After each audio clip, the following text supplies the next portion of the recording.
How many of you look at trucking differently after the recent verdict levied against a trailer manufacturer? Is this trucking safety or is this manufacturer neglect? One of the more important questions I think we're going to talk about, and probably is going to occupy a greater part of the show, but moreover, some more good news. Truck parking and a new idea being written about in overdrive and a new way to solve it. And a story on some pretty amazing truckers being recognized for some heroic actions. You know, guys, truckers have opinions.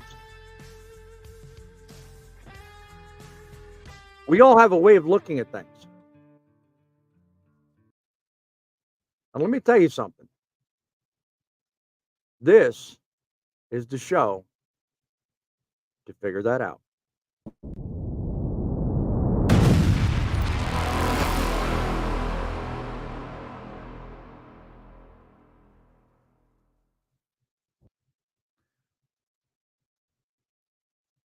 Howdy-ho and greetings from the Truckin' City Mobile Command. Welcome to another jam-packed hour of broadcast excellence on trucking news, unlike anything you'll ever see.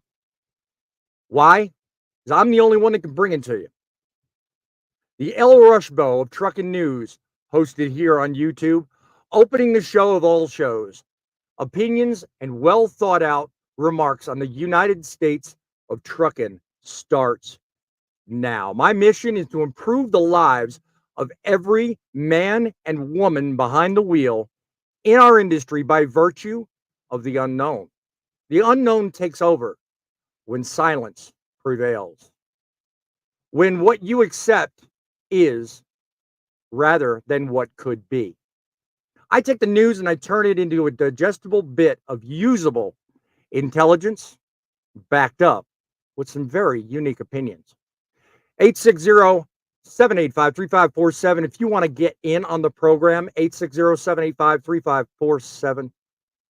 Email the show with thoughts and comments or stories you want to know more about. You can simply do that by sending an email to That's Truckin' News at Outlook.com. That's Truckin' News at Outlook.com. Call the show, email us, let us know your thoughts. We are here for you. Folks, I'm doing something here that's never been done before. I'm opening a show for you. The press don't have time for you. They don't care whether you live or die. Unless it's a bad accident, unless it's a major shift in the economy, or something affecting their bottom line, they won't even talk about you. Other trucking channels are so caught up in their mired schedules and figures out of what they want to do next or who they want to be like. They don't have time for you either. But I, your commander-in-chief of the newly formed Truth and Broadcasting Network, I care about you. I care about our industry. And I, with a skill granted by God himself, have opened up a hub for you, ladies and gentlemen. It's here for you, and I want you to benefit from it. I have only one ask. Before the end of the show, I'd like you to go down below, hit the subscribe button, definitely hit that like button, tell YouTube, I mean what I say.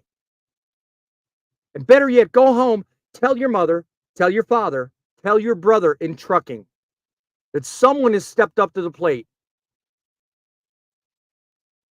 stepped up behind the golden TIBN, or what I've called the Truth in Broadcasting Network, microphone and declared war on ignorance. That's right, ladies and gentlemen. I've declared war on ignorance. No longer are we going to sit by and let the world go by and not do anything about it. This, ladies and gentlemen, is the front lines. And we are sounding the battle cry. Shall we begin? From the trenches of trucking experience and a passionate heavyweight in the Truth in Broadcasting Network, welcome to Truckin City News Frontline Podcast, hosted by the most opinionated broadcaster on YouTube, Boss Man.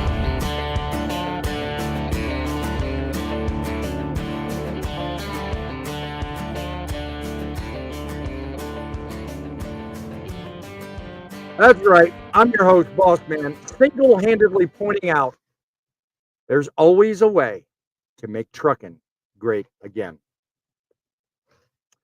As I said earlier, this show is a show built for truckers by truckers. Call our studio lines, 860-785-3547, 860-785-3547. We want to hear from you. Once we've gotten through these stories, you're going to want to call in. You're going to want to sound off on what you think needs to happen. I'm charging things up. I'm changing things up. God, I can't even read today. I'm doing things a little bit differently than in shows past. So if you're part of the audience and you've been with us, you kind of have a feeling for how things go. I'm changing things up. Why? I'm doing it to freshen things up, speed things along, and make it digestible for you so that you can get into what we're talking about.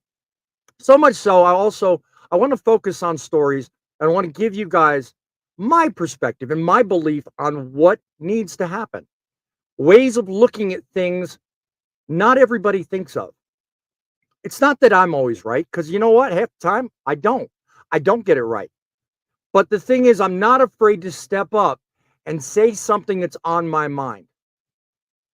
And you may not benefit directly from what I say, but you will from the conversation that comes from it. No one else on YouTube is providing the platform I am. It's my honor to do that. Once my part's finished, call the studio. Be honest, I don't do this because I want to be famous. I do this because I want to help you. I want to give you the platform that's necessary to feel like you can make a difference. We have nearly with us over 100 years worth of combined experience. Panelists on this show that show up all the time. And with you in the audience, the possibilities are endless. So, I mean, when it comes down to it, you know what? Some days are better than others. Today is a jam-packed news stories, a bunch of news stories that I think you need to know about. So let's bring in a couple of these guests and let's have some fun. How you doing, Larry? Things happening in your world with any speed? Or are they just same old, same old? Slower than molasses. Yeah.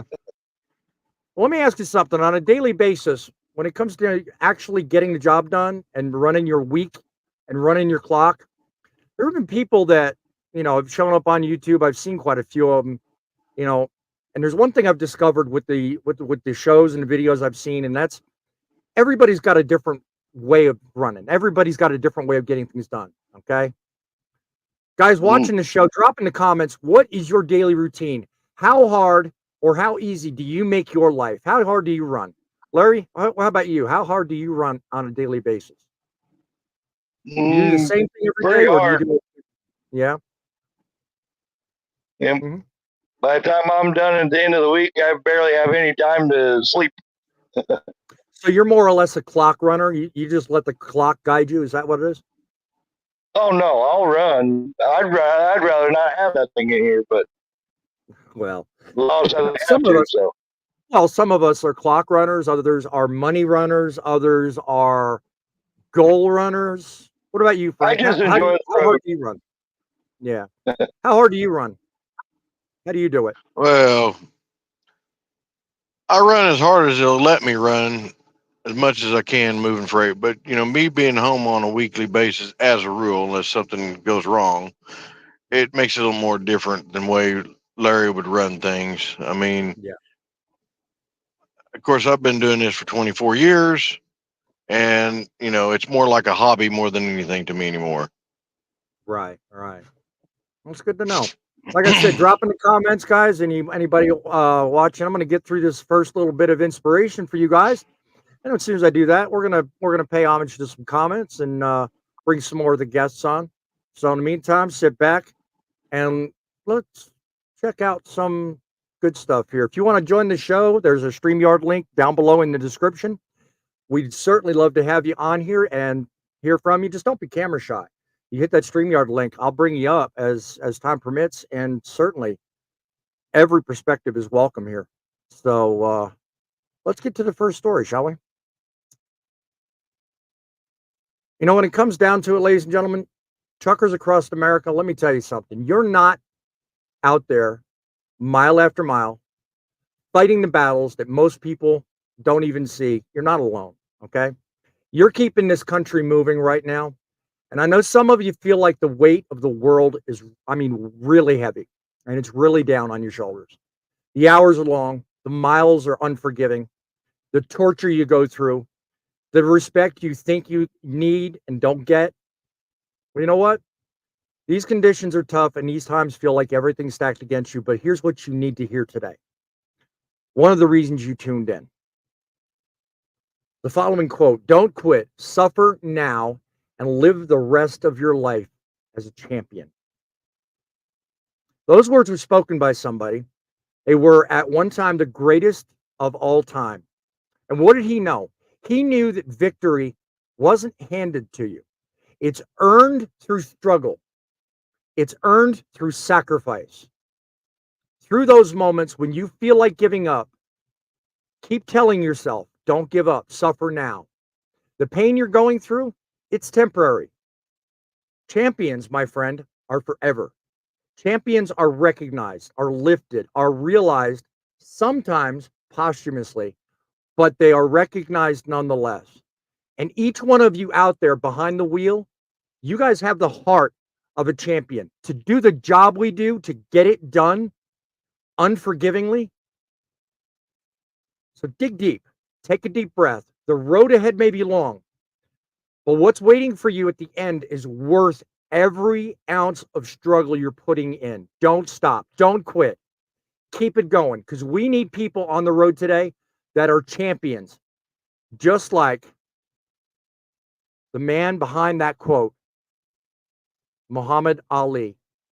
He said at one time, don't quit, suffer now, live the rest of your life as a champion. Having that attitude and having that train of thought certainly will go a long way to keeping your day more pleasant, more visible, more in front, and more capable of getting the job done. While I'm at it, I noticed a video that's kind of upticking a little bit in popularity. I just put out. If you want to talk about a positive in trucking, go to a video that I've titled, "Why Trucking Companies Are Failing." I speak in that video on the subject of illegals, and I speak on a few other topics as well. But while opinions on the state of our industry touch on a great many things, I touch on one that I think a lot of people need to pay more attention to. And listen to this. As soon as I can get it to come up. Technical difficulties, bear with me, folks.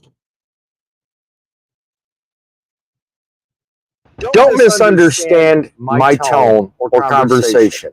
I am not advocating for illegals to enter in our country and take over our jobs. I am, however, on the side of common sense. How often do we see people being given the minimal amount of training, handed the keys to a truck, and said, go do the job, only to go out there, do something stupid, get involved in an accident, and then we sit there and turn around and blame them? Or do we blame the companies that actually push this activity around the industry? See, it's easy to sit there and complain. It's easy to gripe and be negative. But how often do we actually take a stand and do something about it? How many of us have actually chosen to be silent when faced with adversity? How often do we actually step up and do something about it? That is pretty much what I feel like the best premise of this show is, and where I think the best conversation can be had. Because when you think about it, you could have 100 Muhammad Alis. You could have 100 different versions of what everybody thinks the right thing to do is. But if all you do is think it and you don't announce it, what good does it do? I mean, think about it that way. I mean, guys, how often do we see people getting involved versus not getting involved? Not very often these days. Poet, do you see a lot of positive things in forms of media? I mean, I can't speak for major media because, believe me, I'm taking them completely out of the question because, you know what, they don't have time for us, just as I opened the show. But, I mean, there's got to be people locally, charitable organizations, going some degree, to make public campaign or public awareness campaigns. Do you see much of that where you're at? Sir. No. Oh, sir. And see, that I think we need more of that. I think we need more people trying to actually make a difference. I agree. Not toot my own horn here, but more shows like mine, No, I think would benefit us, really. I made a post on Grumpy's, one of Grumpy's posters, Mhm. who was complaining about this very same thing. God, this is on Miss Johnson's post. Yes, I remember. So, yeah. So anyway, up here we have our own highways from hell. Mhm. Northern Ontario is particularly bad because there's only 2 highways that cross Northern Ontario. Mhm. Yeah, Yeah. it's carnage. Yeah, it is. And It is. nobody seems to give a damn. Right. See, well, I'm glad you brought up the post because you know what? The amount of negative and Grumpy, you know this more than anything because you run the darn thing. The amount of negative that comes up on all these posts when all really people like the post he brought up, all they're trying to do is get advice. And all they're trying to do is reach out and ask people, how would you do this? And the amount of negative that exists really blows my mind. I mean, what do you think about that? It's honestly made me at times want to just shut the whole darn group down because I've been so frustrated with a lot of the people that are giving horrible opinions or horrible ideas or downgrading people because they don't know something. Give advice. It's good advice. Don't negatate it. It's not right. Yeah. Let's not turn the industry into something that it's not. It's bad enough we have what we have. And I don't care how many different ways you slice it. You've got a million opinions about the state of the industry. You've got a million opinions about the best way to make it move forward. We are not going to hear all of those or any of those if we have a huge group of people that insist on bringing down everyone else. That's all I'm going to say on that. So, bye, guys, when it comes down to it, the best we can do for one another is help lift each other up. Let's give everybody else in social media and in our own industry a reason to improve, a reason to become better, something to go on. Or as my parents used to say after a birthday smack, something to grow on. I hate to pick on my mom for that one, but yeah, she was always famous for that one. Let me bring up something else, okay? Something that may seem trivial, but just another example of what I'm talking about, okay? In the news lately, okay, we've seen a few stories, and truckers love doing this, by the way. Truckers love hating on Buc-ee's, right? Well, you know what? There's an actual company that's taking advantage of that trend, okay? Yet another example of free market at work, okay, where businesses like Buc-ee's make their choices and customers, especially us truckers, respond. Buc-ee's have their own clean bathrooms and snacks. They've had quite the fan base. Now, let's be clear. They've made it known they don't want truckers there. No trucks allowed. You see the signs, you see all these guys making the videos. Well, guess what? That's their choice. That's their lot in life. If they don't want truckers, well, we don't want them anyway, right? That's how the free market works. They can decide to do what they want. But here's where it gets good. Well, Buc-ee's is turning their noses up. There's another company that's come and stepped in its place. Quick Trip. If most of you all been around the Southeast, you know about these people. They step up loud and proud saying, we don't do that here. Now, I'm not endorsing Quick Trip, and I've frankly never stopped at any of their locations. But they know how to keep America moving, and they've made sure that their doors are open to truckers. And it's companies like Quick Trip that understand the value of the working men and women like you and me, make us feel welcomed, make us feel appreciated and safe. I got a story coming up more about that in a moment too. But I know some of you out there couldn't care less what Buc-ee's does, and that's your right. That's fine. But let's not forget to praise those who stand by us, and put it in the comments. If you go to Quick Trip, if you're looking for, like me, more companies to actually reach out to us and say, we got your back, let me know where those people are. I want to see that in the comments. I'll be getting to those in just a minute. That's what competition's all about, okay? Let Buc-ee's cater to their highfalutin, cigar smokers or whatever they do, okay? I'm not picking on them. While they pretend to cater to their crowd and make their business, we're going to go where we get the respect. We're going to go where we can actually get the service we want. Free market, that's what it's all about. And in this case, Quick Trip wins my vote. One thing to note here, folks, and one of the reasons I mentioned this is they went out of their way in this article that I got referenced. By the way, all the links are down below. Please read it. Please look at it at your leisure. Don't just take my word for anything. The links are down there. But they went out of their way to mention that it seems they're particularly interested in mentioning the ladies feel safer in their stores. Okay? Kudos to them. Ladies, you need a place where you feel safe. Because you know what? There's some TAs around here that don't necessarily think, questionable at best.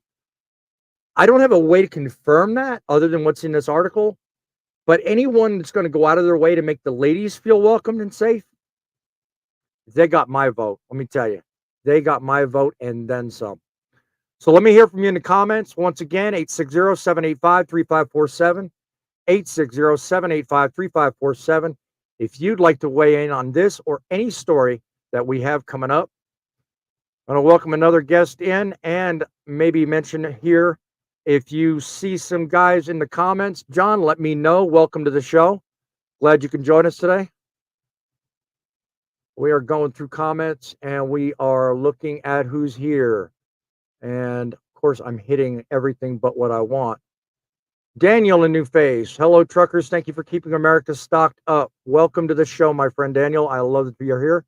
Alicia Moss. There's a lot of negativity and a lot of positive things, but because there are a lot of people needs help around, give thanks to the people that actually will take the time to help out.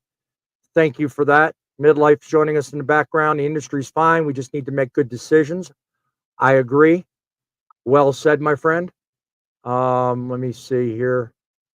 What's he say about Buc-ee's? Buc-ee's isn't against truckers. They're just against trucks being on their property. And again, it's free market. Everybody has their right. I'm not complaining.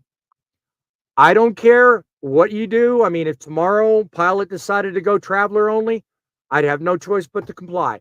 You know what? In the industry, it's not all about us. There's a lot of truckers out there that think it's all about us. My friend, that's not the way it works. John, what are your thoughts? John's not able to speak right at the moment, so we'll come back to him. Larry, what about you? What do you think? Everyone has an opinion. Yep. I mean, could you care But, less whether I mean, Bucky's lives or dies? I mean, does it matter to you? no, I don't go there. You don't? Okay. And I agree. I agree. It's their decision. You know, I mean, look at where some of these truck drivers park. Look around their trucks. Would you want that in Yeah. your parking lot? No. Yeah, I hear that. Let I me mean, talk look at on one thing. Lowe's. They've got 50 million trash cans around there, and there's trash scattered everywhere. Yep, exactly. Let me No talk on one respect. thing here, brief. Yeah, let me talk on one thing really briefly here. I'll be back with you in a minute there, bud. Next story I've got in line, I mean, talks about something I think there needs to be a little bit more of. Something coming up this next week, Trucker Appreciation or Truck Driver Appreciation Week. Folks, you know what that means? That means everybody's going to be vying for recognition. They're going to want to make sure they get the photo op, shaking our hands, doing whatever. Retailers like TA and Petro, every year they step up and they do the same thing. They want to show some love to the men and women like you and me who keep this country running. Just so you know, from the 15th to the 21st, drivers will be greeted with special offers, discounts on oil changes, free meals, and even surprise thank you cards. This is a whole week dedicated to giving back to the people who deserve it the most, you and me. Now, you got TA Petro and even TA Express rolling out the red carpet. They're partnering with names like Coca-Cola, Burger King, Keebler, make sure truckers feel appreciated. Now, I've spoken years past, and I've made big stinks about the fact that, you know what, if you're going to do driver appreciation, you need to do it more than just 1 week. Well, I can tell you, and I think most of the panelists can also vouch for the fact that TA especially, they do host specials on more than just one occasion. This is not the only sleeve they're rolling up. But they're giving back to the industry also in a way of raising nearly $300,000 this summer for charities like St. Christopher's Trucker Relief Fund and Truckers Against Trafficking. They're putting their money where their mouth is and helping truckers in need and supporting real causes. Meanwhile, you've got Bucky's doing what they're doing. And I had a whole opinion written up about that, but I'm not even going to waste time. If you guys frequent the TAs and Petros, just know that between the 15th and the 21st, they're going to be paying some attention to you guys and giving you guys a little bit of love. And you know what? Some of you guys in warehousing and distribution can take a lesson from these guys. Take a moment, walk next door to the guy's truck you're loading, knock on the door, and rather than tell him, hey, get lost, say, hey, I just want to take a moment and thank you for the job you do. Here's a card for a free coffee. Or here's a thank you from my boss. Or just a handshake. I don't want nothing from you, but a thank you will go a long way. Let me know in the comments if you agree with me. I've said a long time, if you don't want to appreciate me, the other 300 and see what is 7 minus 365, 358 days a year, I don't have time for you. There's more to our job in recognition than just 1 week. And that's how I feel about that. We want to talk about stepping up when no one's looking. More to go through the stories. I want to keep you guys updated and in quick pace. No, wrong story. Hang on just a second. Wrong one. I don't have a slide on that. Wow, look at this. No, interesting. Alrighty then. Let me see what I planned on this. I'm just going to tell you the story. Okay? One of these stories that reminds us to strengthen the courage and the backbone of America's truckers is in the heart. This past Saturday, an absolute nightmare unfolded on I-75 in Kentucky. And where I would have had graphics displaying this, I'm just going to tell you my thoughts. I'm not focusing on the nightmare itself. Rather, I'm going to focus on what's important. Some maniac with an AR-15 rifle opened fire on innocent and helpless motorists going down the road.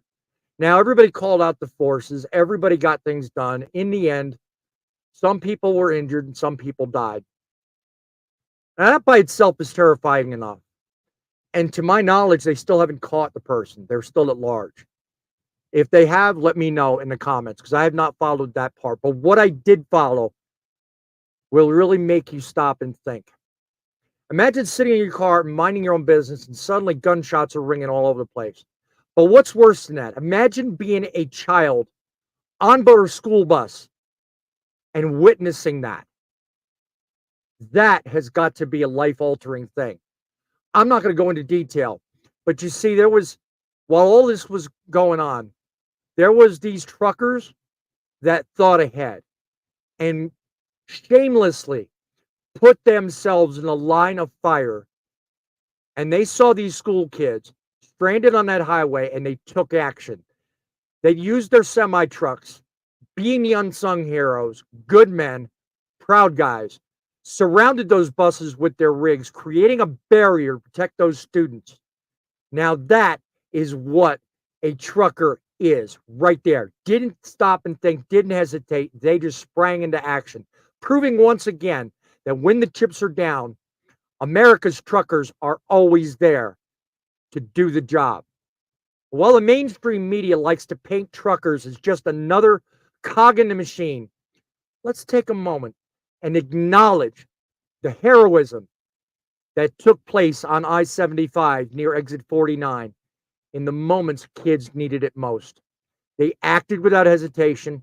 They did so without orders and shamelessly moved without the expectation that any praise would come out of it. This is what we are built on. This is what we as truckers are built to do. Let me tell you something. This isn't some rare exception. This is what we do. Others may run from danger. We see it and we act. So to those truckers that acted, to those guys, if you're watching this show and you happen to know one of them, if you are one of them, give yourselves a grand pat on the back. Know that my hat's off to you. And trust me, this hat's been through a lot. It don't come off for much. Oh man, he just took his hat off. Oh yeah. I salute you guys for being the breath of fresh air that all of us need. John, what do you think about that? I mean, you've been behind scenes, saying little, doing little. I got to hear from you, my friend. What do you think about that? Going into action when no one expects it, no one's going to even realize it unless you're somebody like me. What do you think? I think that's awesome. I think a lot of us out here would do the same, but you're never going to see that on regular news media. I mean, pretty much only on this show are you ever going to see anything or hear anything about that. But they don't do it for recognition. But hats off to them. I would hope more of us would be like that. So, I'm sorry about earlier. I jumped in on the app rather than on the studio and on. Hey, that's fine. Online, you're here. That's the most important thing. Anything you want to say or recognize before we move on, or what? I want to say Quick Trip with a K. I think that's the one you were talking about. Love their stores. Been there quite frequently. I actually was at one today. Great place. Great place to stop. Clean. Pretty much anything you'd ever need, food wise, and much healthier than what you get at most of those other stores. So. Exactly. Donna is in the audience. Hi, how's everybody doing today? We are fantastic. Despite the news, despite the media, we are so great. If I were any better, you'd see two of me. But I digress. Poet, do you see things like extreme heroism in your neck of the woods? And how often do you actually see media companies or outlets recognizing that? And what do you think of what happened in Kentucky? It's hard to tell anymore. Okay, I really haven't had a job since March. Laid off, the economy, yada yada yada. But in the past few years, okay, heroism, I haven't seen much. It's guys that will watch it. Yeah, it almost seems like it doesn't exist. Yeah, I have seen guys, truckers, Mhm. uh, watch a truck burn down to the ground. Mm. Okay, and nobody tried to help when a Grab a fire fire was started. extinguisher. Yeah, that really, they'll Exactly. grab a camera Like. before they'll grab extinguisher. Really, it's a shame. It really is. Oh Well, yeah. Oh yeah. my question would be, did they let it burn down because their payment was due and they didn't have the money? Yeah, you never know. Good point. Good point. Good I point. no. I call BS on that. Okay. Wow. Any human being would grab Mhm. a fire extinguisher, not the camera. Yeah, exactly. Grumpy, what do you think of what happened in Kentucky? Anything you want to say You about that? know, being that I'm also certified school bus driver as well as a truck driver, I've driven school buses and tell you that's very brave, very honorable, and I guarantee you I would shake those men's hands 100%. Yep. Very Yep. happy for them for doing that. Not saying much about your character, Grumpy, but picture yourself being in that. What would you do that? I mean, honestly, I mean, I have to ask, would you do that knowing you could get hit? Yeah, company driver or otherwise, I would do it. Yeah. I would definitely do it. Those Yeah. I children have mean, a reason to live. they do, and you know what? I have to say unequivocally, I would put myself in the line of fire if it was somebody else's Mhm. kid, because I would hope and pray that there's enough decency left in this earth that if my children were ever on a school bus in that situation, someone would do exactly what I would. That's all I got to In say a on heart, that. I mean, yeah, in a heartbeat. In a in a heartbeat. heartbeat. Mhm. Yep. Larry, what about you? What do you got to say about them guys? And would you do that yourself? Absolutely. Yeah. Without even thinking about it. Mm-hmm. Yep. There you go. At least, Glad at everybody's least doing. And the kids would go home, Yeah. even okay, if I didn't. if I'm if I may mention, Go do you ahead. remember the song Phantom 309? Vaguely, Mhm. I remember the title. Yes. That has stuck in my head. Okay, me Uh-huh. before kids. There you go. Good analogy. I like that. Good analogy. To answer Donna's question, she asked, "How's everybody doing? What did I miss?" I'll encourage you to check out the replay. I'll tell you what you don't want to miss. Do not, under any circumstances, miss Saturday's show. If you think this show is good, I've got a doozy plan. Because you know what? There are people planning events in trucking, and their thought is that they're going to help trucking. But little do they know that, in my opinion, they're going to do nothing more than hurt trucking. So tune in on Saturday, where I'm going to elaborate on the event coming up, what I think that unfolding event will do, and moreover, what we can do to fight back against what these people are trying to fight against. Tune in on Saturday at 11 o'clock. I assure you, it will be worth your while. Sassafras says they took a lot of guts and nerves for them to do what they did, and we should be thanking them every day for what they did and they stepped up to did protect those kids. We should indeed. And I think it goes further than just a week of recognition. I really do. So, okay, I'll be on Saturday. Look forward to seeing you. Thank you, everybody. Let me move on to the most important story and reason all of us tuned in today. I want to set you guys wise to something that I think we need to pay a lot more attention to. Okay. This stuff going on with lawsuits. I mean, do we really think Lord. we're getting anywhere doing this stuff? I mean, we need to talk about this. Honestly, this is something that's really putting a squeeze on the industry. These so-called nuclear verdicts, okay? They're shaking the very foundation of trucking companies all across America. Now, the latest one involves Wabash trailers. Y'all know about it. You've all heard about it. Okay, a major trailer manufacturer hit with a jaw-dropping $462 million verdict. The result of a tragic accident where a car slammed into the back of a trailer, resulting in a fatality. The lawyers around Wabash could have made safer rear impact guards. That was their argument. And jury decided that the company was 65% responsible. But here's the thing. Wow. And this is where truckers everywhere ought to be sitting up and paying attention. These lawsuits, these nuclear verdicts, are doing more than holding companies accountable. They're actually hurting the entire industry, in my opinion. The very truckers who move America, well, we're under threat by these, okay? When a company like Wabash gets hit with nearly $500 million, think about that, in damages, that cost gets passed down. It don't get passed down to the consumer. No, it gets passed down to the people like you and me. We buy these trailers. We rent these trailers. We maintain these trailers. We service them. Okay? It hits the manufacturers, the carriers, and then ultimately it hits us. Now, I'm not saying safety isn't important. Okay? But when juries are prevented from hearing the key evidence, like the fact that the driver was over the legal blood alcohol limit and wasn't even wearing a seatbelt, you've got to ask yourself, is this really justice? Or is this another way to trap a trucker in a liability lawsuit? I mean, this isn't just about Wabash or one tragic accident. This is about the message these verdicts send.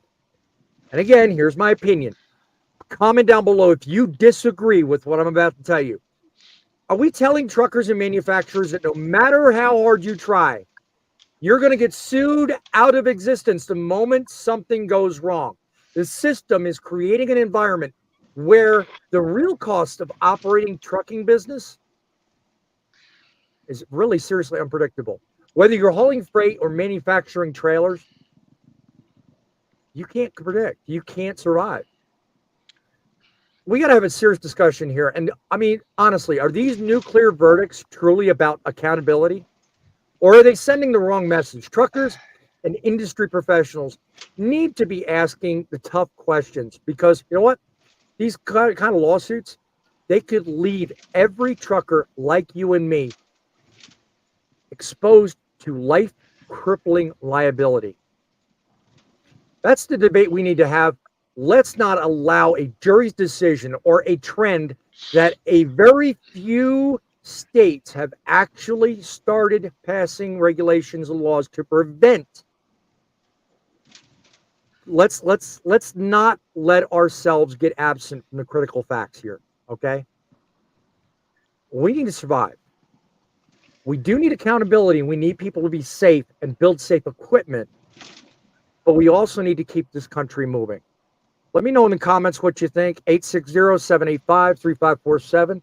If you want to get involved, sound off on the story, by all means, let me know what you think.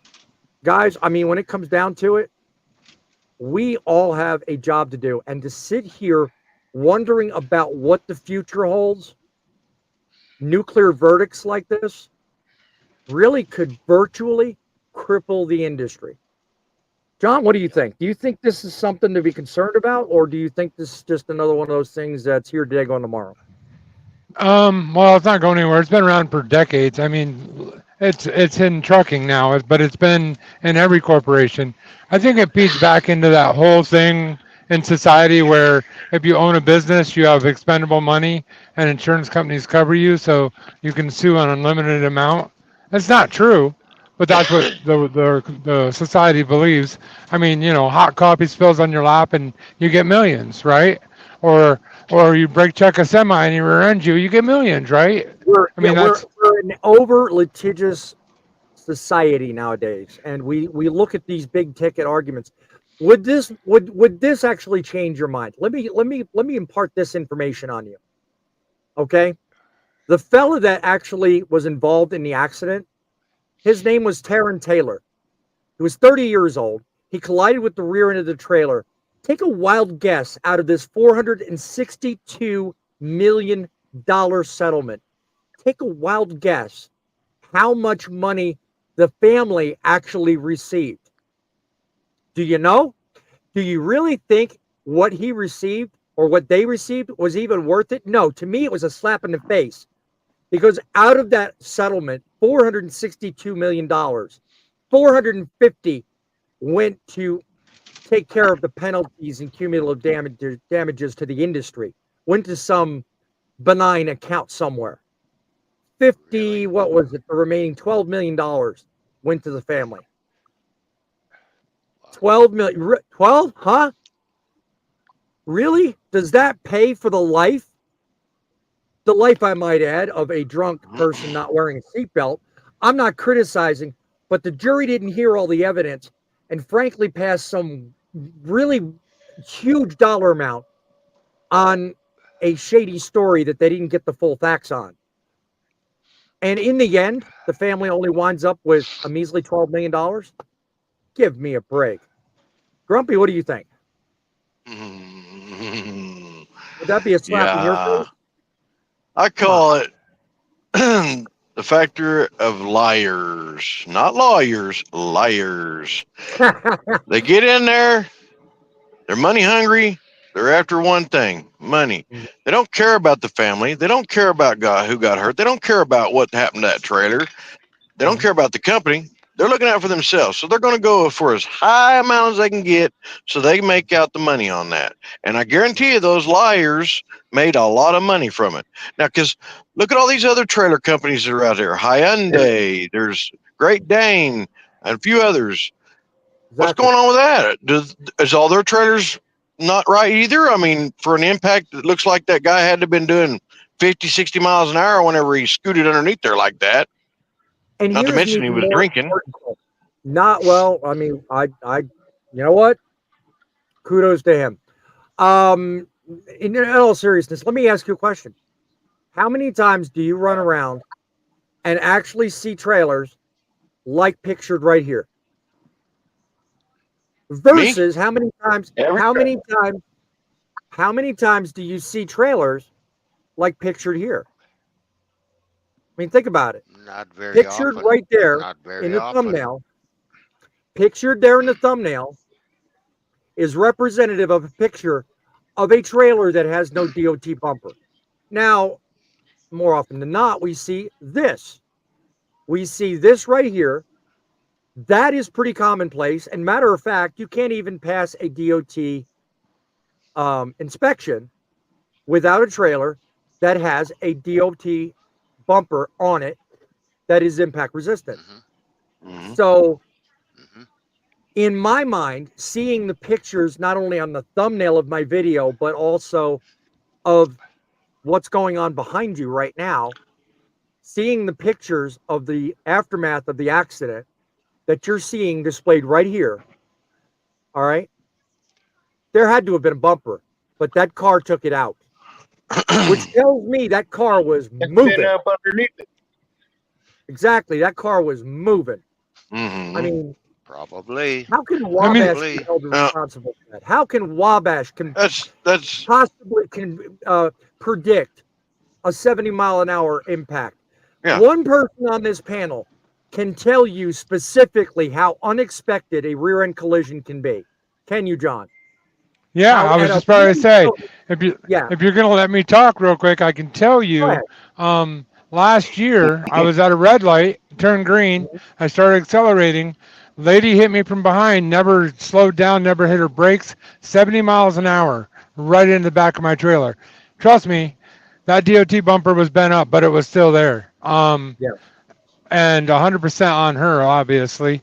But the point is, the point that this guy sued and he rear-ended somebody, I'm not sure why that lawsuit even happened. Are they saying the trailer itself is deficient?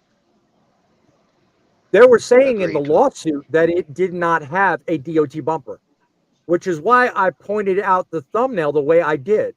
I put the arrow just so you guys can see it. Once again, I put the arrow in the thumbnail pointing right up at where the license plate holder usually is.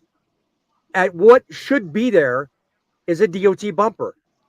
And on most trucks, when you see a rear end collision, and you of all people, John, know this, it gets bent, it gets tore up. A DOT bumper is a protection, yes, but it's no guarantee. Yep. Well, I can tell you, even at 70 miles an hour, it didn't bend it up that far because she was going 70 when she hit me, and it only bent it upward about a foot. That's bent all the way. It was like a 45 instead of a full 90 or whatever that would be. Right. So she was, whatever car that was, he was not going 70. He was going like 130. He was doing something fast. Yeah. Yeah. Yep. See, I mean, again, when I look just like I put on the caption, whose fault? Is it Taylor or is it the trucker? I mean, we're sitting here talking about a verdict, but let's talk about the real cause of the accident.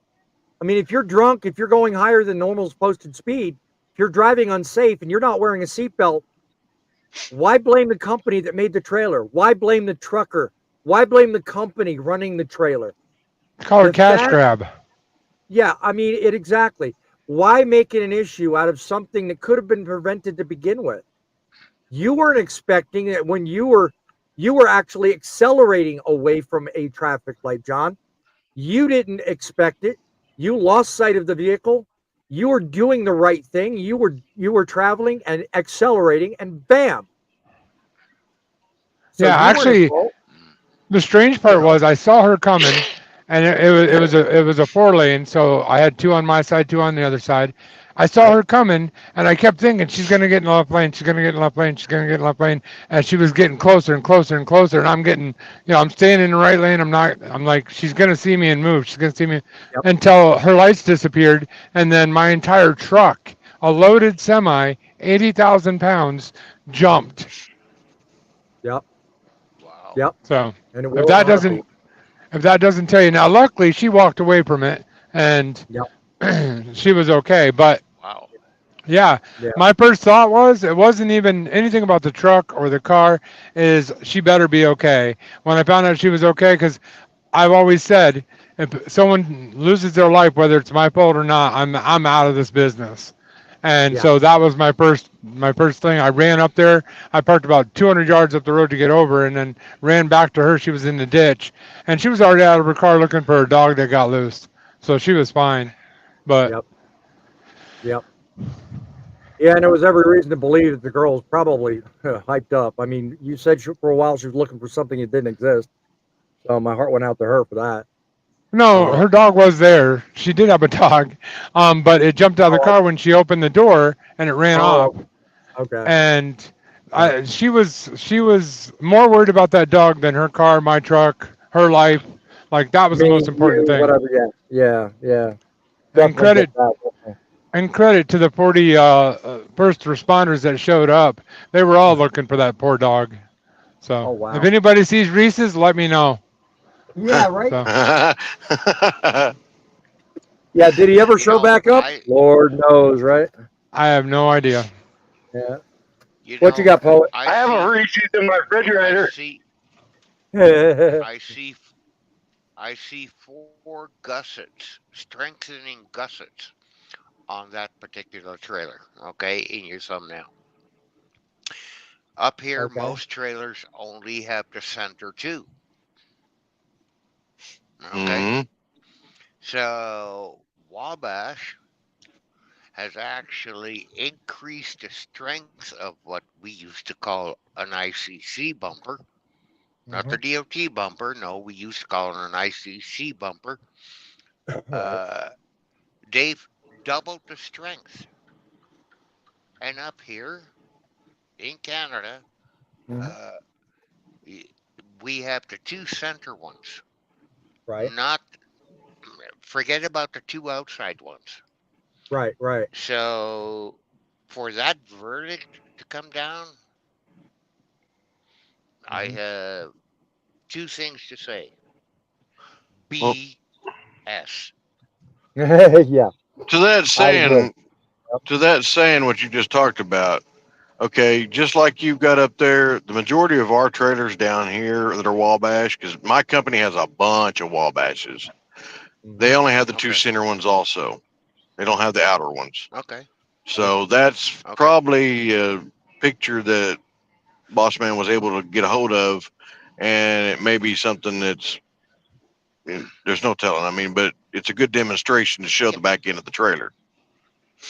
But Joe you W. has understand joined where us. you Welcome. understand where I'm coming from, right? Well, Oh, yes. Joe W. has joined us with a comment. He says they're not ICC bumpers anymore. They are, in that they're impact resistant bumpers, but they're more commonly called, in my terminology, what I'm used to hearing, correct me if I'm wrong, DOT bumpers. That's what they're referred to, because DOT will shut you down if you don't have one. So that's what I know about that. So 1956, they were actually named after a famous movie star. They got killed by one. Yep. Really? Okay, Yeah, because he beat me to it. I was about to say that. Well, yeah, because they didn't have bumpers. I think her name was Jane Mansfield or something like that. Okay. To the poster of that post. And they were originally called the Mansfield when Bar. I started. Yeah. Right. And Go ahead, that's Poet. before I started trucking. Back in the day, we had the Interstate Commerce Commission, the ICC, and that bumper was called an ICC bumper. I'm sorry that they're not called an ICC bumper anymore. I'm just an old dude, and No, whatever. you're not just an old dude. You got some pretty wise things to say and very good wisdom. So don't call yourself something you're not. I will not let you get on the show and embarrass yourself. I'm not You let me do that all the time.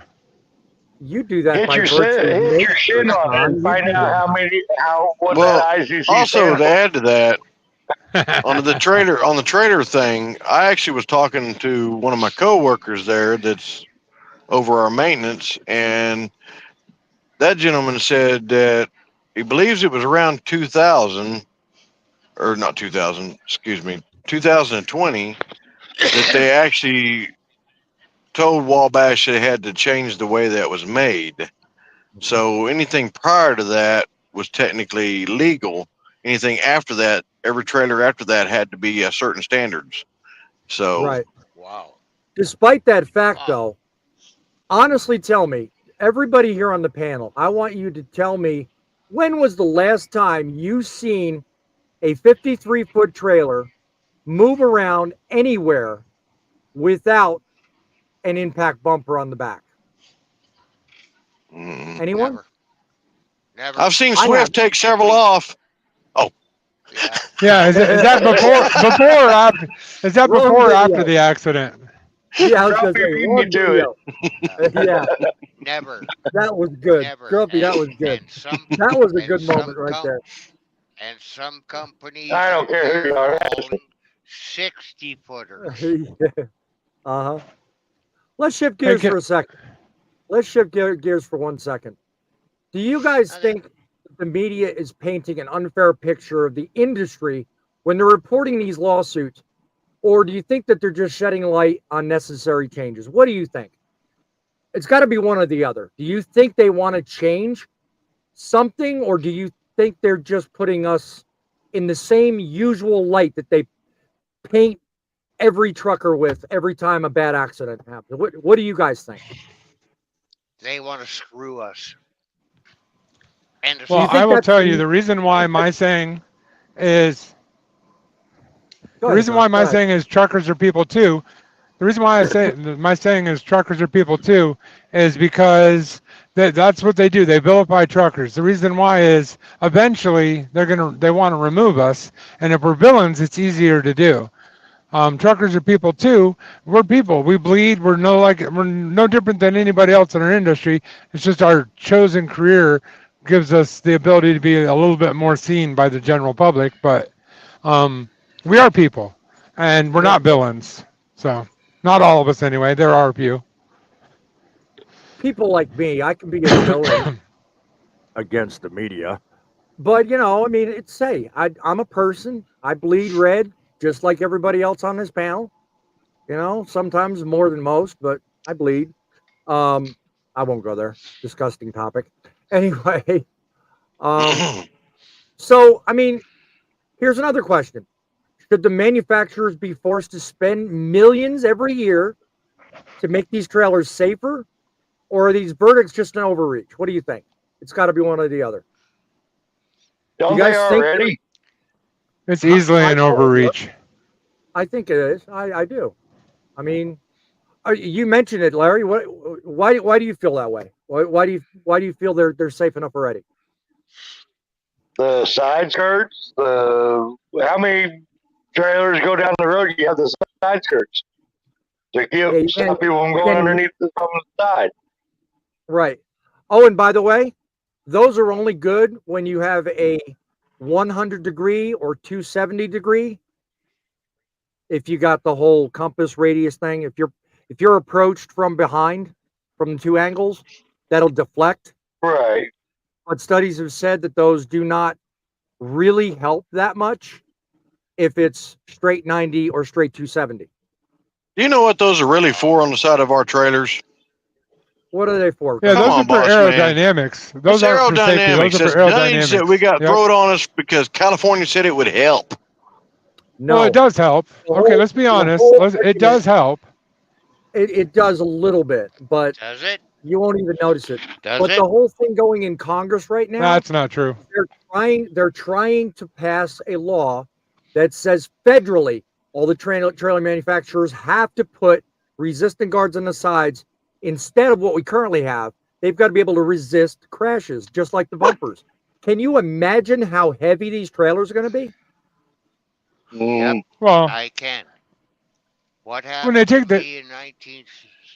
happened to me in 1974 when a guy ran a stop sign, went under my trailer, took up one dolly leg, okay? Right. Everything from the dash up was gone, and everything from here up was gone. Wow. Okay? And I did get sued. Mm-hmm. The only you personally? reason they couldn't. They sued you personally? 50 years ago. Mm-hmm. I still have nightmares. Okay? I can see Not why. as often as what I used to. Not as often as what I used to. But I'll probably have one tonight because I've been discussing this. Right. Hang on. Hope you don't. That's okay. I'll say this and I'll say it again. Mm-hmm. It's all about right here, the green bag or whatever currency we have in whatever country, because we're not the only country that has issues like this. They have lawyers, aka liars, everywhere, and they're like vultures. Yep. And here in America, they really are bad. Yep. I don't want to change gears on you. They're the same. They're the same in Canada. I refuse to go across to Buffalo to talk to the family's lawyers. I said, you want to talk to me? You come to Fort Erie. I'm not crossing the border. Yep. That's your prerogative. I don't want to change gears, but I got to call you guys out here. You guys say it's a very small difference size skirts on a trailer. When you own the truck and the trailer and you're paying for the fuel, if you can save a quarter of a gallon a mile or a tenth of a gallon a mile over a year, you're putting thousands in your pocket. It's not a small amount. Mm-hmm. I agree with that statement, John, but the overall realization of that savings goes more to the aerodynamics around the truck or it goes less to the aerodynamics around the truck more than it does your style of driving. How much you idle. What you do in other respects of your job to mind your own fuel mileage and increase fuel efficiency. That is, I would say all of that. One thing. Right. But that skirt versus no skirt isn't really going to be that much of a difference. If you make up for that gap in other ways, it more or less balances out. Well, what if you had the skirts and you drove better? And the wheel covers, and the... I don't think the difference would be thousands. Okay, no, it is. Now think of it this way. Take the skirts off, because we got some trailers that don't have skirts, okay? Right. They're still legal. Midlife? I want midlife. You take off some of them skirts, and you drive, and figure it up on each one of them. Say you pull that trailer all the time, and another truck, same like yours, pulls a trailer with skirts. Right. You're going to find out that you're not going to get much of a difference, because the factor of it is those skirts are more weight hanging on that damn trailer.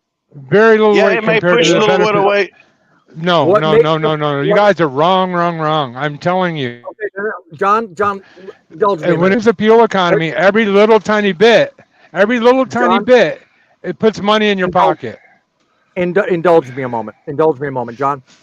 Grumpy, you're saying the weight difference. How much weight does it add to your trailer with having skirts on versus not having skirts? You know how much weight it adds?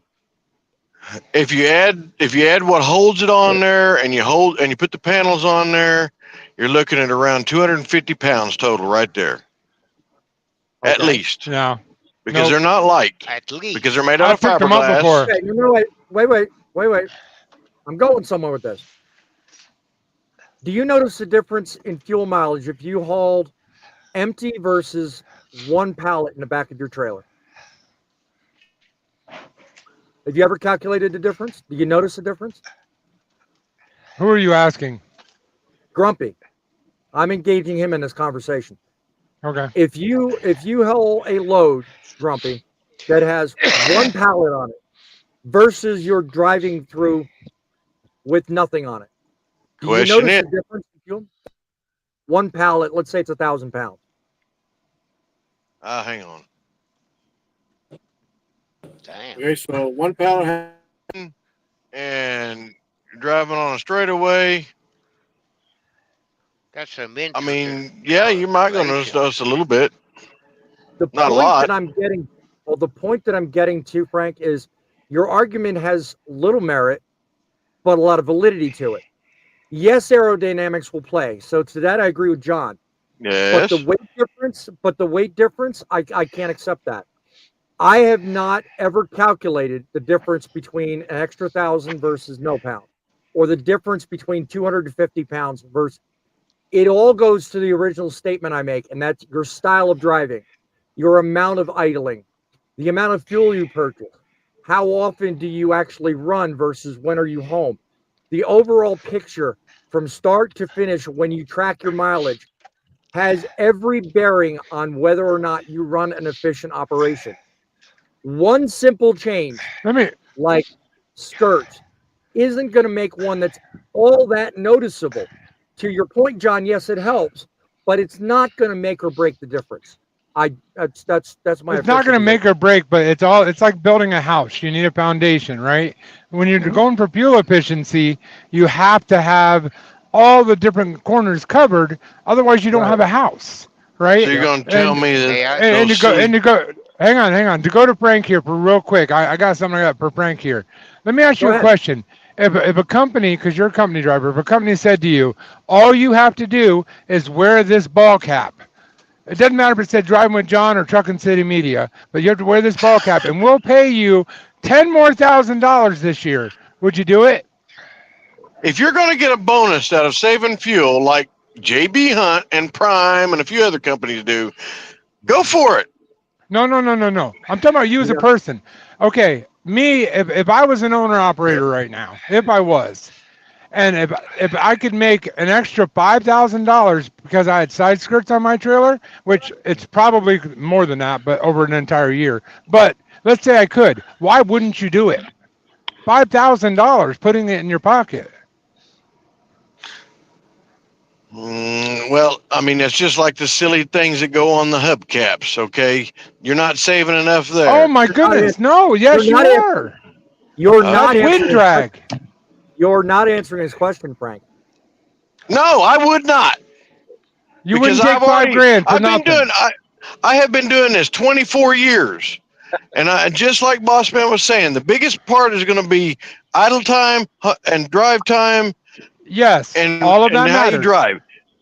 The damn aerodynamics was a goof ass somebody that wanted to put more money in their pocket so they come up with more ideas. No, you're wrong. Worst paid trucking right now. I'm telling you. All of those things make a difference. You know your hood mirrors? If you took one hood mirror off, it saves you something like 1/8 of a tank per gallon. Well, gee, why don't I just drive a new Tesla truck down the highway? Yay, I'll save a lot of fuel. It's all about the bottom line. It's not about the truck. Are you a trucker or are you a business owner? This show is. May I interject here? John has surely been busy. As soon as you finish your point, Poet, I want to pay attention back to the comments. But go ahead, Poet. Okay, so up here, what they want is they want side guards. Okay, not skirts, guards. Right. Guards, okay. They want a minimum of 4-inch round, okay, either stainless or aluminum tubing, Right. okay, hanging to within 9 inches of the ground. Right. You really think that would have saved the guy's life back in 74? Well, I don't know Not the circumstances in that accident, but I can definitely tell you what you just described would not have made a difference with Mr. Taylor, No. who lost his life in Kentucky. Or I think the accident we're talking about happened back in 2019 in Missouri, if I remember correctly. But no, it wouldn't have made much of a difference. I understand, but my accident happened. I was going this way. Wait a minute. I'm trying to orientate myself. He came this way at a 90-degree angle. Okay. Okay. No. That's not going to do nothing. No. In some cases, something like what you just described could be a deflection and could save if it's built correctly. But you know what? The faster the speed you're going, the less likelihood is you're going to survive something like that. But that's pure physics and science at play there. Let me pay attention to a couple of comments that came in while we were having this hot debate over fuel mileage. Midlife pops up and says the $450 million was punitive damage. It was calculated based on how much money Wabash saved not replacing the bumpers they knew to be deficient from 04 to 2019. Good information. Well, that's all fine and good, but it certainly did not help the family. Thank you for that info, though. The bumpers were actually called Mansfield under guard protection systems. Good. Mr. Almanac, I can depend on you every chance. I'll tell you what. Data. Yeah, data there to your point. Grumpy part of it, he says, Wabash knew the trailer bumpers were deficient. They chose not to recall and fix them to save money. That's why they were hit for punitive damages. Now, that part I get, and I'm not arguing that part. What I'm saying and what I mean to point out by the whole story and what I presented is, first, the nuclear verdicts. That by itself is damaging enough. But the fact remains that 450 next to the measly 12 that went to the family. I mean, I get why it's so low because you know what? Even though they didn't tell the jury the state of the man driving, no seatbelt, all that. Yeah, but it still does nothing for the family. Because do you think the family really cared whether or not he was drinking? Do you think they really care whether or not he was wearing a seatbelt? How many times do families really not care about the details? They've lost their loved one, for God's sakes. If you're going to have a suit, liability, civilly or otherwise, at least make it make sense. At least make it represent the facts. And the fact that the jury didn't even bring that up, that tells me they had no respect for the dead. Well, it wasn't about the guy in the car. It was about the truck being deficient. I get that. As long as those punitive damages that were paid went to fix all the ones that weren't right on the road, I don't have as much of an issue with it anymore.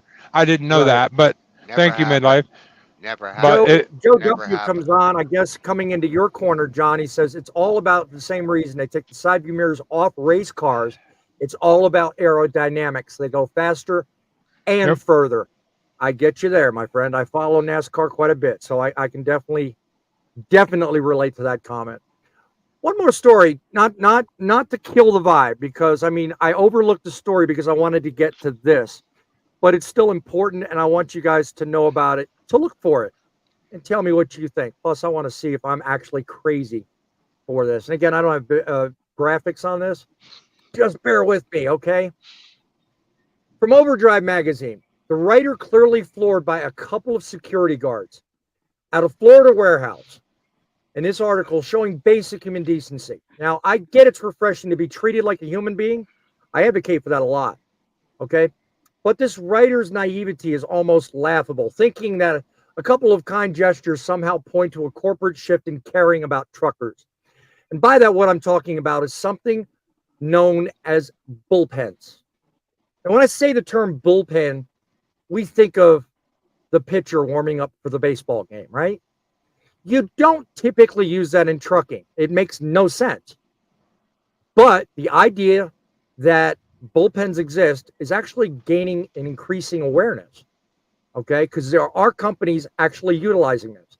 It's a designated area where truckers can go both before and after loading or unloading and actually complete a 10-hour rest break, not be chased off, and actually in some cases have even amenities as well. Now, Nice. the idea that zoning laws could actually be utilized enough to use this as fixing the problem, that's one of the things the man keys in on this article. I hate to burst your bubble, guy, but zoning laws, it's going to be a major sticking point because not a lot of people in other areas other than Florida are going to give in to that. We can't even get basic infrastructure plans passed, let alone parking solutions. I mean, need I say more? But you know what? Everybody has a right to dream and push their ideas and agendas. Now, how about we think about things more practically? Instead of waiting for Uncle Sam or some brainiac to come up with ideas, we do have solutions available. We've talked about in previous lives about the parking club, about other prepaid solutions. Something to pay more attention to. And as I find stories like that or personally experience stuff like that, I'm going to put it on this show, make you guys smarter for it. The reality is we're getting strapped left, right, and sideways. We're getting hosed, made to pay for solutions, pay taxes, fines, fees that cover these things. And it really should be natural. Instead of creating an issue where zoning laws have to be the thing, where special space is set aside, why don't more distributors just have a heart and say, look, if you're running hard on time, you can stay. Maybe not, the entire day, 14, 15 hours like some people do. But you know what? Be legal. If companies go the distance and say, you as a driver matter to me, I am not going to force you to drive fatigued. I am not going to require you to have an accident. We as operators, whether we drive for someone else or run our own truck, we would be more apt and more ready and willing and able to take a load going to that facility. Comment in the chat. Let me know if you agree. 860-785-3547. We do have some time left in this program. Can I have that one? Go ahead, John. By all means. Well, I'm not one that talks bad about trucking very often, but you can't blame anybody but ourselves. The reason why shippers don't do that more is because we leave trash holes. They throw trash in the yards. They throw pee bottles, bags full of, you know what? Whatever, yeah. My point is, a lot of shippers don't have the real estate, but if they do have the real estate, a lot of them used to allow it and they don't anymore because some of us out here on the road, and I don't mean to say us as I'm one of them, but there are some real people that they don't have any respect for other people's property. Right. I think it's nice that. Okay, now I can hear you. Never mind. Sorry, you faded out for a second, and you faded out again. What are your thoughts, Grumpy? What do you really care one way or the other, or do you think, well, let's just let the government take care of it? No, honestly, something like that. If the companies that would deliver to or pick up from, wouldn't get with the program and maybe do something like that, then eventually what's going to happen, is we're going to have the feds get involved with regulating and saying, hey, he's brought you a load, he's out of time, give him a place to park for 10 hours. 10 hours is up, sayonara. Well, you've got these people that exist not only in our audience, but in the industry that say, why didn't you plan better?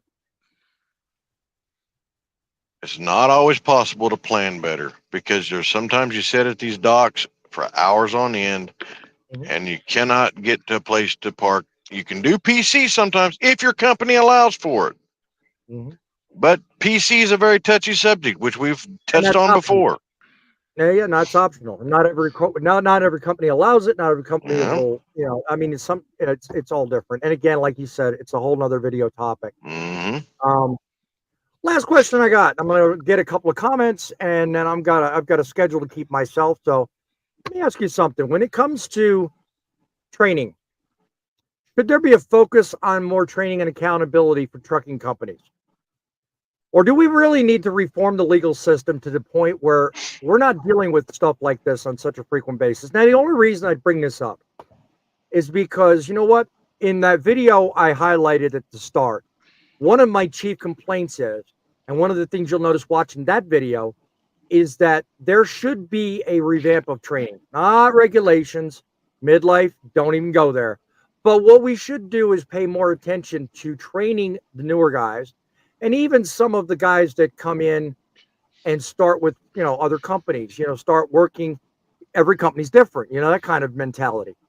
If we as an industry take more accountability and actually take the time to mentor people instead of running them through the mill, show them what needs to be done, what is the best way to do it, rather than sit back and complain, I personally feel like there's a large chance less of these nuclear verdicts would even happen.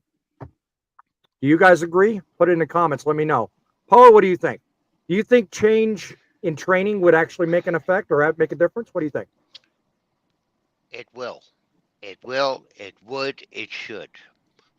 Mm-hmm. Coming back to that bus accident a few years ago in Saskatchewan, Canada, where 16 hockey players and whoever else got killed and a whole bunch got injured.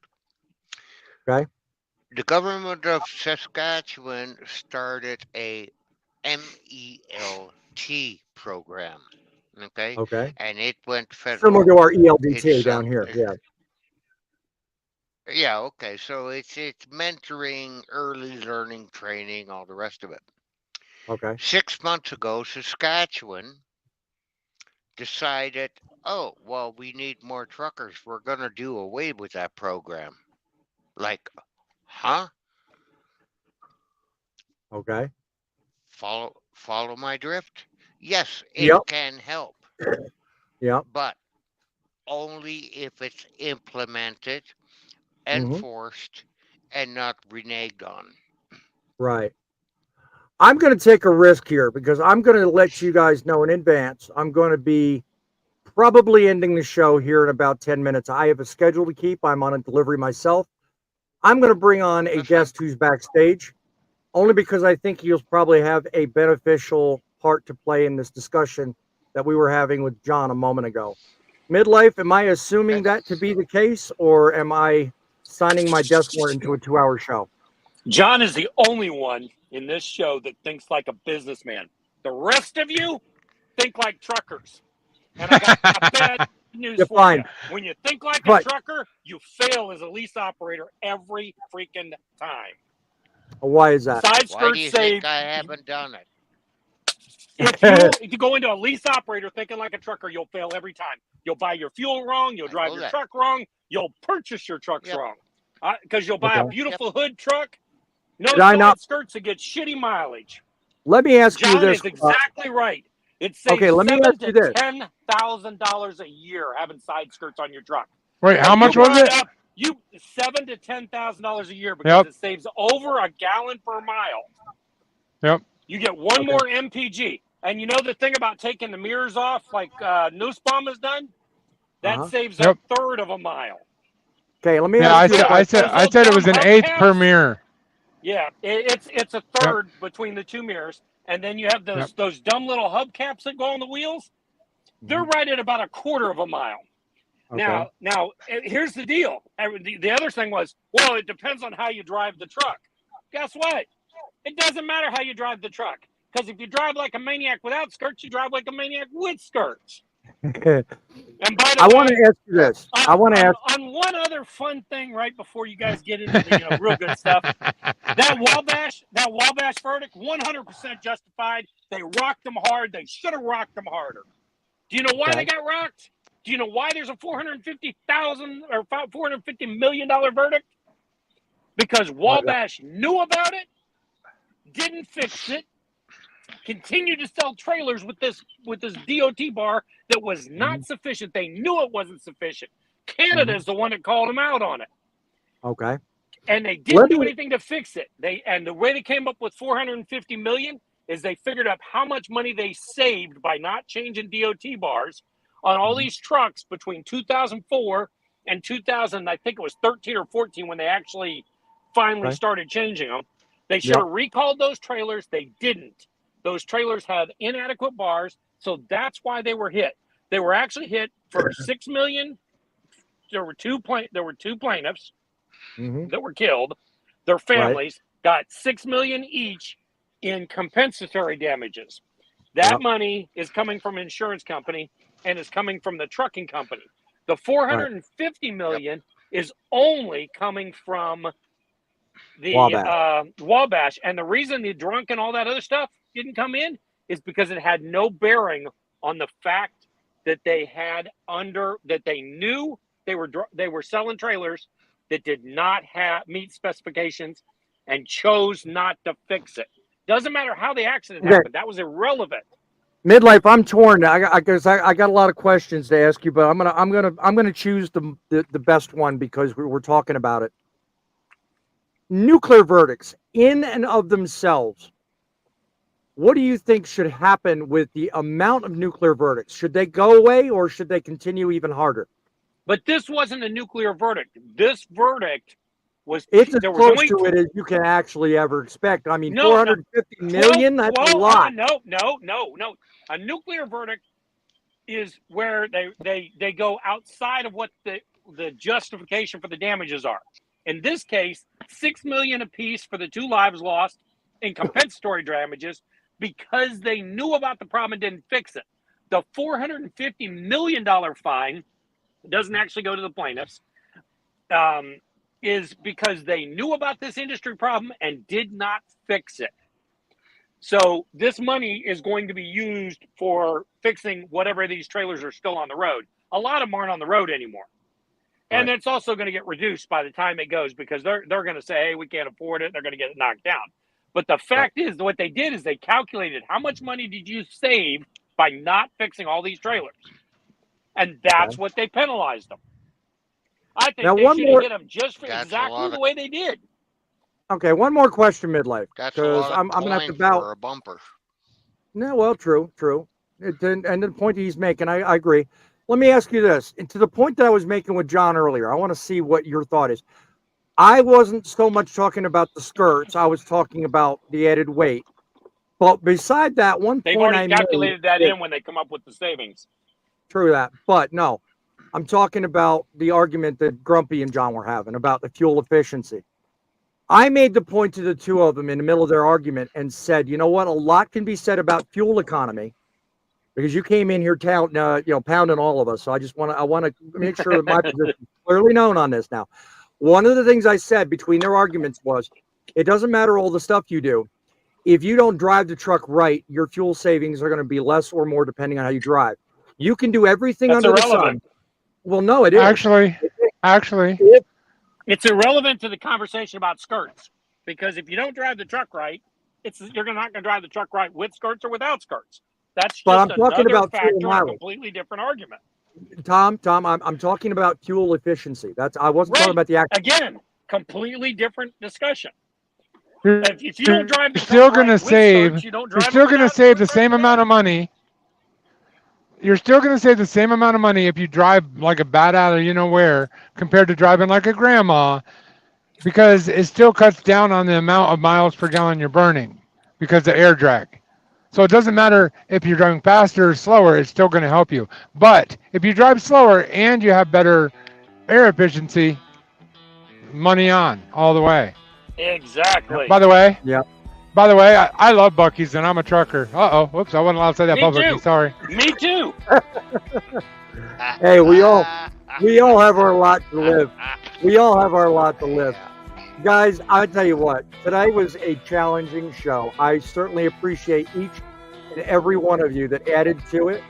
Every one of you in the audience. Don't forget, look at every one of these panelists. Go ahead, check them out, subscribe to their channel, follow them for some great entertainment and hard-hitting trucking adventure. You know what? Be sure and check out the video I mentioned early on about companies failing. There are some good points I make in it. As we wrap up, remember, there is no legal battle or media narrative everybody here can at least get behind or understand truth versus fiction. The challenges we face, whether they're from these verdicts or regulatory overreach, are real, but they don't define us. We'll keep fighting for what's right. I'll see you on Saturday, where it's sure to be another fighting chance at understanding the truth in broadcasting. Till then, guys, trucks make the deliveries. You make the difference. You keep on. Be sure and keep it safe driving. Be sure and keep it real. And we will keep it rolling.